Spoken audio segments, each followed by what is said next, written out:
আজকে আমরা বানাবো the all in one sauce, যে একটা মাত্র সস শুধু আমাদের রান্নাঘরে দরকার। তো সবার প্রথমে 4টে পেঁয়াজ কেটে নেবো, রসুন, আদা। এইবার আমরা পেঁয়াজ, আদা, রসুনটাকে একটু রোস্ট করে নেবো।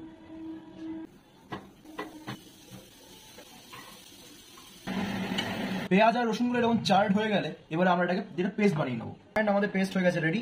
এবারে ধোয়া না বেরোনো অবধি আমি তেলটাকে গরম করবো। তেল থেকে ধোয়া উঠছে, এর মধ্যে টমেটো পিউরি দিয়ে দেবো। এবার টমেটো পিউরিটাকে হাই ফ্লেমে কিছুক্ষণ কুক করে নেবো। পেঁয়াজের পেস্ট এবারে দিয়ে দেবো, 5 মিনিট হাই ফ্লেমে কুক করে নেবো। চিনি, লঙ্কা গুঁড়ো, গোলমরিচ আর নুন দিয়ে দেবো। এই সসটা শেল লাইফ বাড়ানোর জন্য এর মধ্যে আমি কিছু কেচাপ দিয়ে দেবো। কেচাপের মধ্যে থাকা প্রিজারভেটিভস গুলো এটা শেল লাইফ বাড়াতে হেল্প করবে। আর আমাদের all in one sauce ready.